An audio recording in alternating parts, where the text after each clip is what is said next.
One day you'll step into a store and the food you were raised on will suddenly be gone. Not because supplies vanished, not because farmers quit, but because the gatekeepers of our food decided it was time for change. Sadly, the very people trying to warn us are the first ones shoved aside right now today.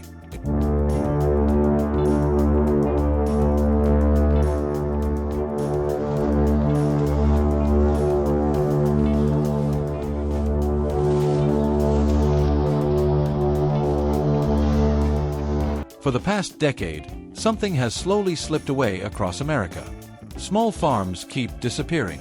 Family ranches get sold off. And no matter how fiercely these farmers shout, their voices still never manage to reach anyone actually holding power. Right now there's a fight going on in Point Reyes. They just shut down a dozen farms, just like that. It's a fight that was going on for the last 8 years. Really doubled down on those farmers 2 years ago, and they put a gag order on them, so they couldn't even ask the community to stand up for them. Let's make one thing perfectly clear. Farmers aren't vanishing because they're suddenly useless. They're vanishing because they're being wiped out. Because that's step one of the plan.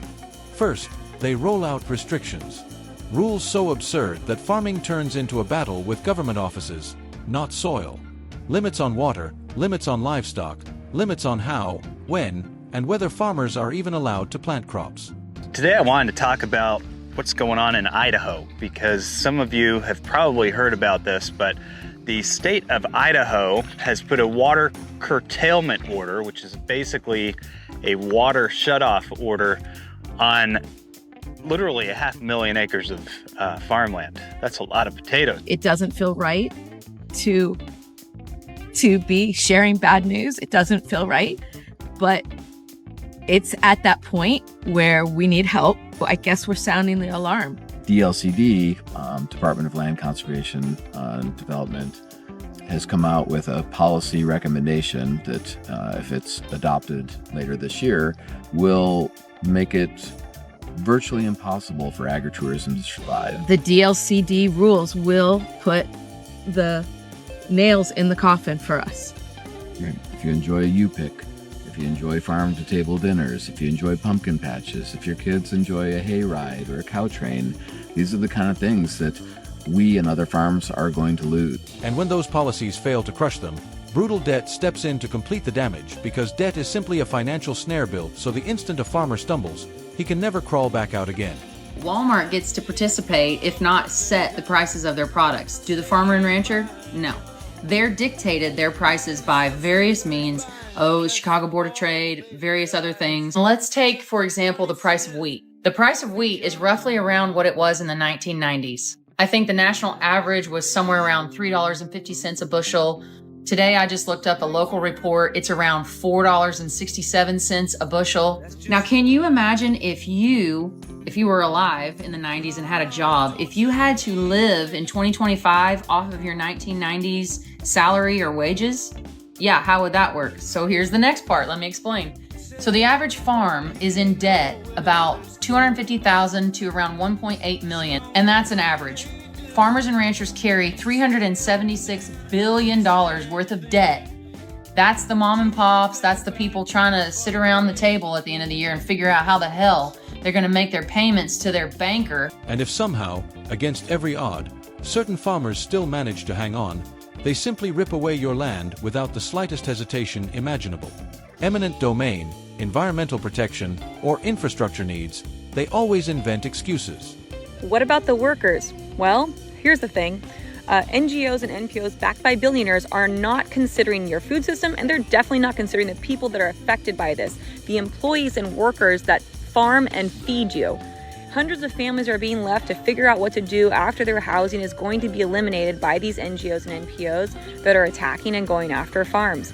Here in Point Reyes, after all these ranches leave, all these employees are going to be without their housing, as well as having to figure out a new career. This is Andy Henry's family farm, and his family has owned this property for generations, since before the Civil War. But what we're working on now is what the town wants to make into housing. It's kind of hard to imagine. I don't want to imagine it. It's hard to think about. Now, the town wants about half of the 21 acres for affordable housing. Now the real question is why this is happening and why you should care at all. Simple, the answer is obvious. As real food disappears, they aren't swapping it for anything better. They're rolling out cheaper, engineered, profit-first substitutes they'd never serve on their own plates to themselves ever. Poor people. Who buys our shit? People are keep their money. I don't buy canned products barely anymore. It's not healthy. Now that I know what the f in it, even in a can of soup, I look at it, look at meat, bioengineered meat. I don't want to eat a piece of chicken that came from a 3D printer. You? They couldn't think for themselves. I'm like, you dumb. Lab-grown meat, synthetic dairy, insect-based protein powders. The floodgates are wide open, and all this nonsense is now baked into our everyday diet routine. Check your labels at Aldi. There's salads. Contain bioengineered food ingredients.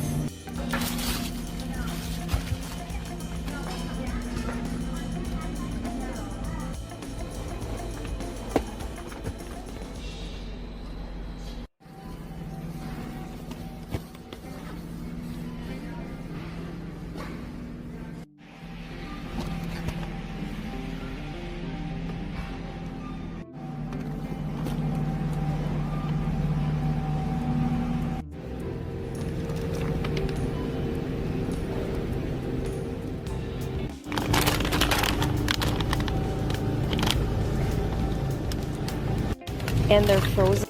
They're cod. Product of China. Product of China. Tilapia.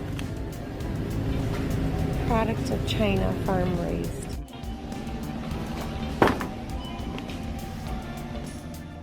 And our regulations are so weak that these companies don't even have to warn us. They can hide ingredients and rename them in such a way that most people will never even realize they're eating this garbage. The industry does not want cloned milk and meat labeled, and the FDA tends to agree, saying since the food is no different from what we already eat, special labels probably aren't necessary. And it gets darker. These foods of the future aren't rising on their own. They're backed by people so wealthy that they can reshape policies with a single phone call. And so cows alone account for about 6% of global emissions. And so we need to change cows, just cows alone. How are we going to do that?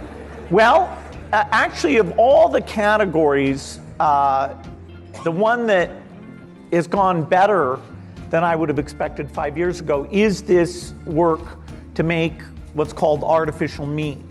And so you have people like Impossible or Beyond Meat, both of which I invested in. It's lunchtime at the San Francisco headquarters of Wild Type, and company founders Justin Kolbeck and Aria Elfenbein believe that what's on the menu is nothing short of the future of seafood.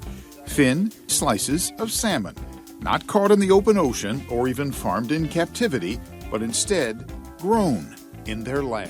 And that brings us to the final question, the one nobody in power ever wants to talk about. Who is actually benefiting from all of this? Yes, the billionaires funding synthetic food are making money, but they're not the only ones. The real winners sit much higher behind the curtain inside the boardrooms of megacorporations and private equity firms. One of my neighbors came to my farm last week and told me something absolutely terrifying. He owns over 100 acres of land right across the street from my farm. He owns everything out here to that house in the distance, and it is a hayfield for his horses. He pulled into my driveway to introduce himself to me, and we started talking. And we were just talking about different trends that we're noticing in the area and what's happening to farms and all of these different investment firms that are coming out of nowhere to buy up this farmland that is for sale right under our noses, and no one even knows it's happening. He told me the other day for his 100 acres behind me, he has been approached by and pressured by solar companies to sell his land to them. Multiple times they have come and tried to get him to sell this land. First, they peel land away from small farmers bit by bit, acre by acre, until the soul of rural America belongs to them.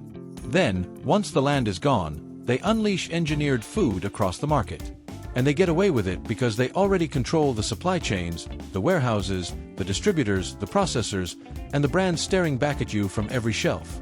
We used to make fair amount of return on my cattle.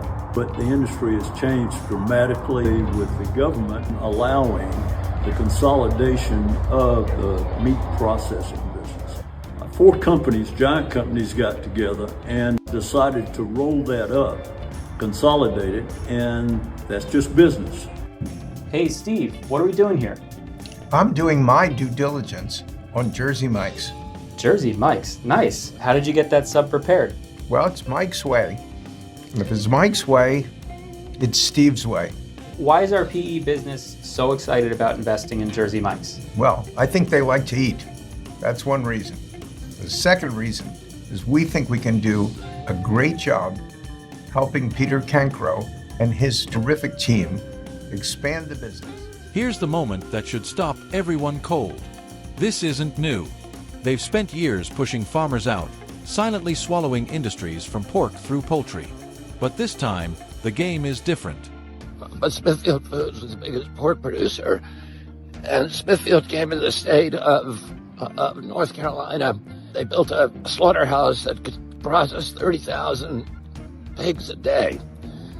And then they had a partner named Wendell Murphy, who was in the state Senate, and he passed 28 laws in the North Carolina State Senate making it illegal to sue a factory farm. He left and went into partnership with Smithfield, created a way to raise pigs, instead of raising them on farms, to raise them in warehouses called Murphy 1100s. And they dropped the price of pork from 60 cents a pound to 2 cents a pound.